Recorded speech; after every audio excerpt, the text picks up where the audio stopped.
Amigos, gracias por seguir con República de la Verdad. Y ya tenemos en el estudio, contentísima de darle la bienvenida a Alberto Sandoval de Escenarios Security Group. ¿Así es, Alberto? Así es. Bueno, Alberto es experto en seguridad estratégica y la gente se preguntará en cuál de todas las áreas de seguridad. Pues vamos a darle una pequeña panorámica a nuestra audiencia, Alberto. Así es, cuando hablamos. Muchas gracias por la invitación y a tu audiencia, muchas gracias por estar acá. Cuando se habla del concepto de seguridad estratégica, tenemos que analizar cinco áreas. Una es la tecnología, Sí. otra es la autoprotección, otro lo que es la protección ejecutiva, otra área la infraestructura o seguridad física y otra la seguridad de la información, ya con equipos electrónicos o tecnológicos.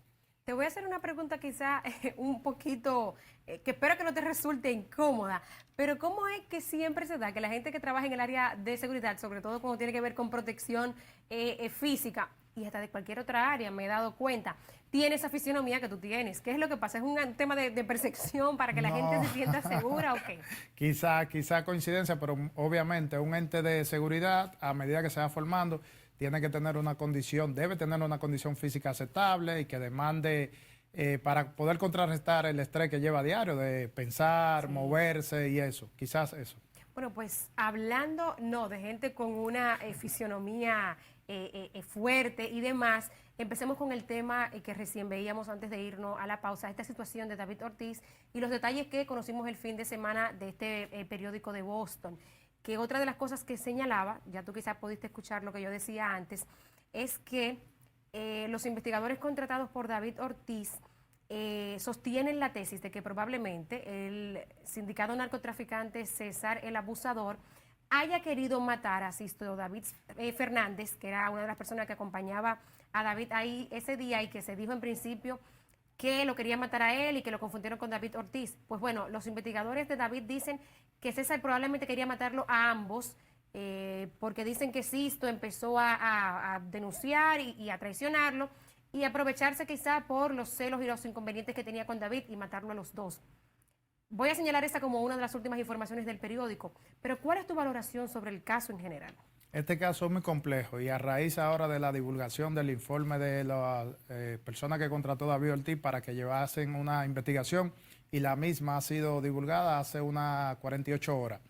¿Qué nos dice esta investigación? Tiene sentido lógico, al igual que de las autoridades pasadas. Lo que sucede es que nosotros debemos analizar lo que nos presentan. Si hasta antes de esta investigación dábamos por cierto que fue una confusión, aunque muchas personas entienden que no, y yo me circunscribo a esa, ya con esta investigación complementamos más la línea de pensamiento que teníamos ante este hecho. Un hecho de esa naturaleza, donde se indica que querían silenciar a ese illegal David Ortiz y a otro de sus acompañantes, no tiene sentido, porque el sicariato, si se da una situación para eliminar o silenciar, en el término que ellos utilizan, en un ambiente, utilizan ráfagas, no así como fue ese atacante solitario, donde solamente le disparó a David Ortiz. ¿Y qué tú opinas? Porque bueno, ahora leyendo de nuevo todas las informaciones, recordamos que él le dio un solo disparo y no le dio a la otra persona porque la pistola se le encasquilló. Se le encasquilló. Eso suele pasar, o sea, cuando tú vas a matar a una persona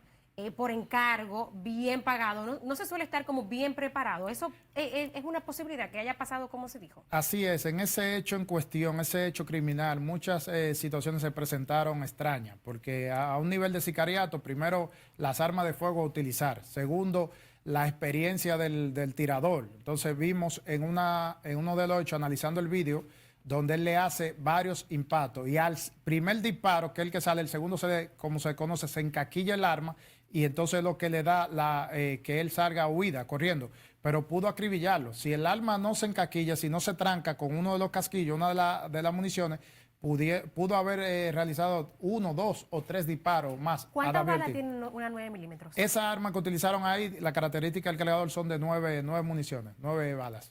O sea, ¿tú entiendes que lo habitual para ese mundo hubiese sido quizás disparos en ráfagas? En ráfaga o utilizar un arma corta que tenga lo que se conoce como un arma semiautomática para tirar una pequeña ráfaga, o ponerle un aditamento que se conoce como pichirrí, que es para una pistola pase a ser como una metralleta. Y al solo tocar el gatillo, ahí tira todas las balas. Otra de las cosas que recogieron los investigadores y que conocimos el fin de semana es que de la media docena de hombres que estaba con David Ortiz, con los 6 hombres más o menos, algunos de ellos quizá le pasaban informaciones a César el abusador y por eso César sabía que David iba a estar ahí esa tarde. ¿No es probable que quizá no quisieran cobrarse vidas alternas, quizá con disparo en ráfagas que pudieran herir a otras personas ahí que no eran el objetivo? Usted ha dado en la diana, en un proceso de investigación cuando se inicia, todo el que está en un entorno es sospechoso hasta que la investigación demuestre lo contrario. Ahora sí, una figura del nivel de David Ortiz llegar a un lugar, así no uno de sus acompañantes le haya, en un término criminal, coloquial, vendido, alguien se entera de que él está ahí y puede dar parte a través de una aplicación de mensajería. Lo que sí considero es que sí, los atacantes y quienes organizaron ese hecho sabían que David Ortiz iba a pernoctar en ese centro de diversión. Nosotros vimos videos cuando ocurrió el hecho de muchísima gente que llegó ahí ese día y se supo que César el abusador había llegado a la clínica Abel González, a donde llevaron a David Ortiz. Pero este fin de semana hemos visto más videos de cómo incluso César fue uno de los primeros que llegó, incluso antes que el nombrado Che, que era el que lo trajo en su Rolls Royce desde Santo Domingo Este hasta la Abel González. ¿Tú cómo calificas ese hecho de que el presunto autor intelectual, César Emilio Peralta, haya llegado a la clínica donde llevaron a su presunta víctima? Luego de la divulgación del informe del ex comisionado de Boston y analizando ese video puntual, el lenguaje corporal de él y de quienes les acompañaban muestra algunos, vamos a decir, parámetros de preocupación o de querer confirmar algo. Eso es lo que demuestra esa acción cuando se ven saliendo desde el centro médico. ¿Y te parece que una persona, un narcotraficante del nivel de César, hubiese ido él de manera personal a confirmar un hecho a la clínica? Claro que ¿Se sí. estila? Claro que sí, porque hay una línea de amistad. Entonces, si hubiese sido una persona que son enemigos, ahí no luce. Pero de palabra del mismo narcotraficante, llegó a decir que ellos eran amigos, que compartían, que David Ortiz le hacía regalos cuando terminaba la temporada de béisbol, de la Major League, etcétera, etcétera. Entonces, eso es una muestra quizás para no dar, como se dice, alerta a que el hecho hubiese venido de él, que es una especulación hasta que las autoridades demuestren lo contrario. Alberto, sin embargo, David Ortiz y su portavoz han dicho que la relación del ex pelotero y del narcotraficante era una relación incidental, que se conocían de vista o que se habían saludado en alguna parte, pero no que tenían una relación de amistad cercana. ¿Cuál es tu opinión, sobre todo del hecho de que David se comporta como un hombre bastante popular, acude a muchos sitios populares y no necesariamente de los más seguros y más finos de la capital, sino lugares donde pudiera correr riesgo de que le pasara lo que le pasó? Muchas personas han señalado ese comportamiento de David Ortiz, que dicen que... David es un hombre contento, para decirlo en palabras llanas, y que se mete en muchos sitios humilde, sencillo, de pueblo, pero él tiene que comprender, y lamentablemente que haya acontecido este hecho criminal que atentó contra su vida, pero él y su equipo deben comprender la importancia del perfil y del nivel de él para pernoctar en lugares que quizás no le brinden, vamos a decir, una garantía, porque en cualquier lugar puede acontecer un hecho de esta naturaleza, pero quizás por su figura trasciende de muchas personas que se preguntaron qué hacía David Ortiz en ese lugar. Pero bueno, una persona que es habitualmente visita estos tipos de lugares, anda con sus escortas, acompañantes, etcétera. Nunca se había visto envuelto en una situación como esta. Lo que sí, las amistades que él pudiese en alguna manera, aunque sea ocasional, tener, eso sí lo que es lo más importante analizar. ¿Cuáles amistades? ¿Dónde? ¿Qué lugares comparte? ¿A qué actividades que esas amistades lo invitan? Porque eso es lo más importante de una figura trascendental como él. Alberto, pasemos ahora, ya cambiando de tema, quizá la gente tendrá todavía muchísimas preguntas más y yo también, pero no quisiera comprometer tu trabajo, no quizá llevándote a hacer algunas opiniones un poquito más, menos neutrales sobre este caso. Pasemos ahora con el tema de la estafa a las tarjetas de Supérate, que yo sé que hay quizá muchísimos de nuestros televidentes que se han visto afectados por esta situación. La información inicial daba cuenta de una estafa por más de 300 millones de pesos a los beneficiarios. Estamos hablando de una tarjeta que tiene disponible 1.650 pesos, pero no ni siquiera en efectivo, sino para consumir en establecimientos. ¿Cuál es tu opinión? ¿Es rentable clonar plásticos? Porque hasta donde yo sé, pudiera costar más clonar estos plásticos que lo que tú le puedes sacar reuniendo cuántas tarjetas para sacar tanto dinero, ¿no?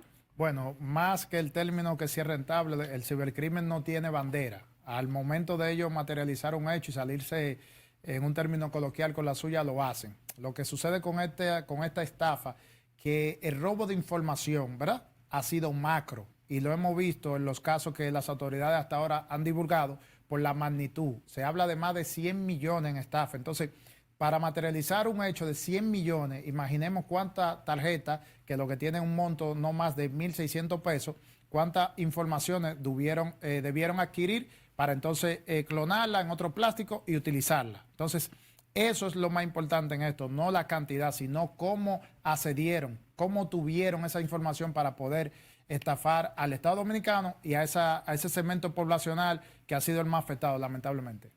Nosotros hemos conocido varias modalidades. Todavía cuando nos considerábamos estar en una de las fases más delicadas de la pandemia, se estilaba el robo con la cédula, ¿no? Que estos malhechores con el número de identidad pues se asociaban con los dueños de los establecimientos y cuando hacían el depósito, me parece como que los comerciantes le pasaban el dinero y los comerciantes acreditaban este dinero con las cédulas.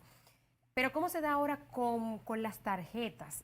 La gente se pregunta, ¿tú cómo ves el hecho? ¿Cuál es tu impresión? La impresión que tengo sobre este caso hasta el momento es que hay una complicidad de personas que manejaron la información desde el programa y obligatoriamente deben existir personas vinculantes a entidad financiera o entidad de comercio. Dígase los colmados donde debieron pasar la transacción o transaccionar, ¿verdad? ¿Por qué? Porque esta cantidad que hemos visto que en hora X se realizaron una cantidad significativa de transacciones en zonas como del país, en la zona sur, en zona norte y acá en Santo Domingo. Entonces nos dice que esa estructura manejó de manera muy impactante informaciones. Por eso las autoridades, es la recomendación que hacemos, deben abocarse a una investigación profunda y tratar de determinar cómo, cuándo y dónde fueron obtenidas esas informaciones. Hoy recién hemos conocido de que se le conoció medida de coerción, bueno, se le impuso medida de coerción a 3 individuos, 3 de ellos prisión preventiva, me parece que 2 garantía económica, impedimento de salida del país, por este último monto de 14 millones de pesos en la llamada Operación Solidaridad 3.0, según lo que ha reportado ADES. Bueno, el monto, por lo menos, de las transferencias de este grupo que se le conoció coerción hoy, es de 14 millones de pesos, 287,000, ¿verdad? ¿Tú qué entiendes? ¿Cuál fue la falla? O sea, ¿dónde fallaron las autoridades? ¿Dónde fallaron los bancos desde tu experiencia? ¿O dónde probablemente estuvo el fallo? Ahí, esto se circunscribe a una falla de control. ¿O qué pudieron haber hecho también, ¿no?, para prevenir? Más que exactamente, el programa debió ir acompañado con un programa puntual y masivo de información preventiva hacia los tarjetavientes. Pero las entidades financieras, hay controles para el tema, para que no sean víctimas, ¿verdad?, de clonaciones o de estafa. ¿Qué tipo de información, por ejemplo? Porque la gente recibe su plástico, la gente sabe que va y consume al colmado, al almacén. ¿Qué tipo de información se le podía proveer a los usuarios quizá para evitar esto? Una básica es que la tarjeta esté, vamos a decir, únicamente en la zona o región donde esté el tarjetaviente. Yo no comprendo que una persona que tenga una tarjeta para utilizarla, vamos a decir, en la provincia de Barahona, por ese monto, pueda transaccionar en Sabana Perdida, en el distrito acá, en el Gran Santo Domingo. Entonces, esas son de limitar porque son tarjetas de ayuda para una zona o un comercio, vamos a decir, una zona de comercio X. Entonces, muchas de esas tarjetas son libres y no debe ser así. Porque muchas no, todas. Yo creo que tú puedes consumir. Te cito, por ejemplo, yo conocí esta semana el caso de una ayudante doméstica de una amiga que ella me dice, mira, le están diciendo que tiene que ir a San Juan para registrar los datos, pero la señora trabaja aquí y probablemente consume aquí. Y la ayuda se la dieron en San Juan inicialmente. Que en ese caso no debería ser, para no irnos ya a adoptar otras medidas más profundas con el dedo, con los huellas dactilares y eso, porque es un segmento muy vulnerable. Son personas que desconocen de cuándo han sido estafados, de cuándo fueron clonadas la tarjeta, etcétera. Entonces, creo que las autoridades se durmieron un poco en este importante programa, proyecto que han realizado, que ven beneficio social, pero a esas personas eso debe ir de la mano de las autoridades porque el cibercrimen no descansa, lamentablemente. Alberto, ya en la última parte de la entrevista, para aprovechar tu expertise y tu conocimiento en ciberdelito, quisiera que habláramos brevemente de otro caso, y es el caso Discovery. La gente habla poco de esto, de la sextorsión, pero yo ya he conocido hombres, particularmente, que han sido víctimas de estas personas que por las redes sociales de repente le escriben, empiezan un intercambio, una relación sexual por las redes sociales o por videollamada, y de repente son grabados, los están extorsionando. ¿Cuál es tu recomendación en ese sentido, ¿no? Para que la gente sepa cómo defenderse ante estas situaciones? Es un caso que... Y para el que no conoce a sí. veces, porque hay mucha gente que no le ha pasado y que pudiera pescar de iluso y ser víctima de esta situación. Que no vaya a ser presa fácil. Hoy día la era digital nos permite, vamos a decir, conectar rápido, tener una conversación agradable, personas que están interesados, vamos a decir, en otra persona, ya, mándame una foto, ¿dónde tú estás? Mira cómo estoy, mira que estoy almorzando, mira que estoy tomando, etcétera. Hasta ahí todo transcurre muy bonito y vamos a decir ético. Pero no, y sobre todo en un momento, Alberto, disculpa, en el que hay aplicaciones para uno conocer gente, Tinder, otras más, donde la gente suele ir para conocer personas. O sea que es una forma de conocerse. Cualquiera diría, ¿por qué no conocerme por Instagram o por Facebook con alguien? Es el pan de cada día. Muchas plataformas, redes sociales son utilizadas para eso que bien usted mencionó. Me ayudó mucho con el análisis. Y es, vamos a decir, extorsionar a través de las aplicaciones de redes sociales o las plataformas. Muchas personas le crean perfiles, le suben fotos, historias donde creen que la persona en cuestión que está ahí en ese perfil es real. Entonces, lo llevan a un compás, vamos a decir, a un espacio donde esa persona lo hacen que se desnude, que muestre alguna parte íntima de su cuerpo, o peor aún, que mande un video o una foto. Entonces ya los cibercriminales que están detrás de ese falso perfil lo asumen y con eso pasan a extorsionar. Muchas personas lamentablemente han caído en esa trampa. Y cabe señalar en uno de los casos que tuve a bien investigar, donde un pelotero se vio involucrado en una situación como esta. Vaya. Y eso le costó mucho. Era, vamos a decir, una persona sin compromiso, pero a su organización y por el perfil de él le costó mucho, vamos a decir, concentración, hasta que eso se subsanó. ¿Qué debe hacer la víctima? ¿Debe acceder al pago quizá para que no se divulguen sus imágenes íntimas?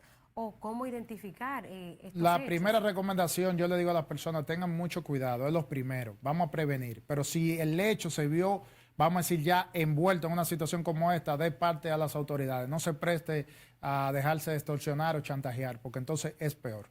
O sea, que en lugar de pagar quizá y contener eso, arranco para el DICAT. Claro, no hay ninguna garantía que si le paga a un cibercriminal, esa persona ya esa información la van a borrar. Al contrario, pueden luego de recibir ese dinero, querer obtener más dinero y eso seguir siendo una bola. Si se ve envuelto en una situación, cualquier persona dé parte a las autoridades para que así puedan apresar en algún momento a estos cibercriminales. Bueno, yo creo que no ha habido una mejor forma de llegar a la parte final de la entrevista, y es a la gente que denuncie, ¿no? Que vaya a las autoridades. A veces uno, cuando se encuentra ante estos hechos que afectan un poco la intimidad, pues uno no quiere ir a las autoridades. Pero bueno, gracias por tu llamado y todas tus explicaciones en estos casos. Señores, hemos tenido aquí en República de la Verdad a Alberto Sandoval, experto en seguridad estratégica. Alberto, ¿cuál es la compañía que tú diriges? ¿Dónde la gente puede contactarte o conseguirte? Así es, se llama Escenario Security Group. Nos pueden buscar en todas las plataformas de redes sociales, en nuestra página web, Escenario Security Group. Bueno, ahí están para seguir los consejos de Alberto Sandoval. Amigos, ustedes no se despeguen, que todavía continuamos con más de República de la Verdad.